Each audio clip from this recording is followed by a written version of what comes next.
Hi everyone, I am M. Purnima Devi, working as an assistant professor in SNS College of Technology. So today I am going to discuss about cascading style sheets part 5. So CSS grid layout model. And before video we just see a lot of things about the CSS. So now I am going to discuss about CSS grid layout model. So it's a revolutionary tool in the realm of web development. It introduces a grid-based layout system, of course, facilitated with the rows and columns that simplifies the design process on any web pages. It contains any number of font styles or elements or colors, etc. But we introduced that grid based layout system, so which is facilitated by rows and particularly columns. This system eliminates the need for floats and positioning, making it a game changer for developers. This is a basic websites for an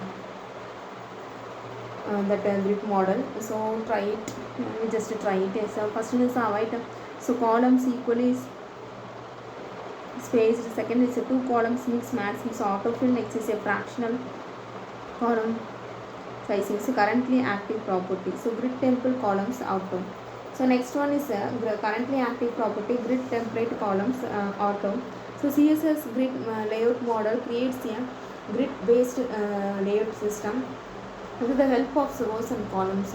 Of course, and makes it easier to design any web page without using floats and positioning. Syntax CSS display grid. So layout properties. So first one is the column gap. Used to specify the amount of a gap between the columns in which a given text is divided using the column count property. Gap. It is used to set the spacing, also color gutter between the rows and columns. Grid. It offers a grid-based layout system with rows and columns, making it easier to design web pages without floats and positioning. Grid area.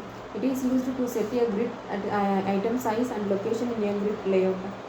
Grid outer columns. So it is used to specify the size for the columns are simply generated by containers. Grid autoflow.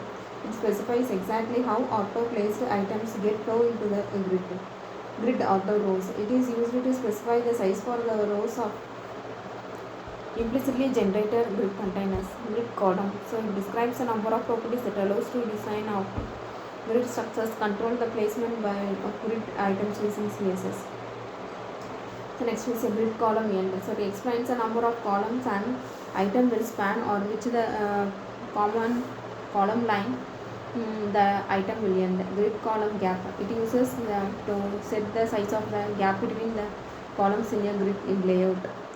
Grid column start defines for which column line item will start. Grid capacity is used to set the size of the gap between the rows and the columns in a grid layout.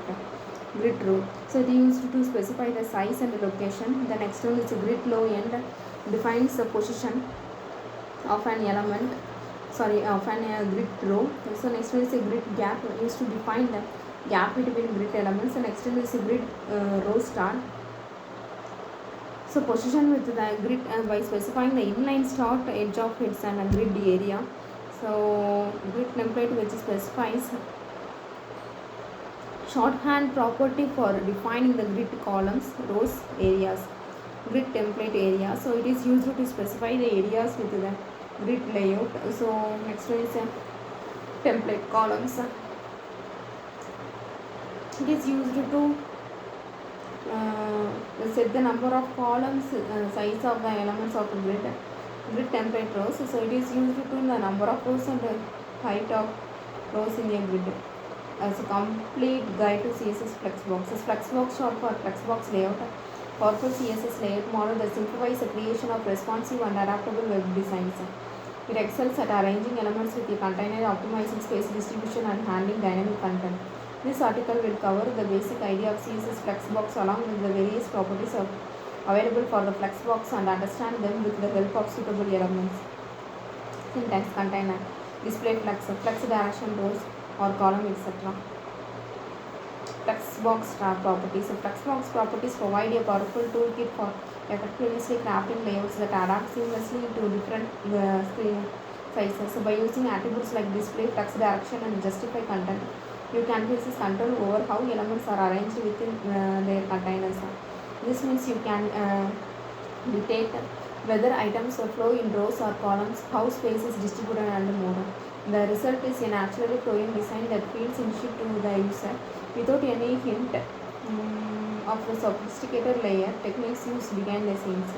Properties for the parent or children. The flexbox properties can be implemented by the parent element or the child element. That is, the various CSS flex properties can be applied to the flex container and the flex item. So next is the properties of the flex container. The following are the list of the properties that can be applied to the flex container. The first is a property description, that is syntax display. So which specifies the type of the both used for an HTML element block line or inline. So that is an basic syntax.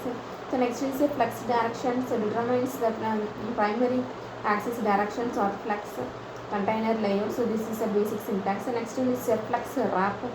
So controls whether the flex items are focused onto the online can wrap onto the multiple line. So next one is justify content. So aligns flex items along with the many acts. So distributing space between or around them, that is a particular syntax. So next one is align self. So overrides the default alignment for the specific flex item within the container. So flex items align flex items along the cross axis within the container. Align contents, align lines of the flex items along the cross axis with when multiple lines are present. Flex grow. And next one is a flex slings and next is a flex basic. These are the basic things in CSS grid layout. So display property. The display property CSS defines how the components are being hyperlink, heading, etc. are going to be then placed on the web page. As the name suggests, this property is used to define the display of the different parts of a web page. Property description syntax. So this display flex property applies to the container, makes the container to the blockchain and block element and enables a flex container for its direct children. So next one is a display inline flex. So next one is a flex direction property. Flex direction is a CSS property that defines the primary axis of a flex container. So here is an property description and its syntax. So row reverse, column reverse. This is and all particularly used in this particular model. So next is a flex wrap property. So flex wrap is a CSS property using the flex containers to control whether the flex item should wrap to a new line or stay on the same line. This is on the wrap. So wrap, row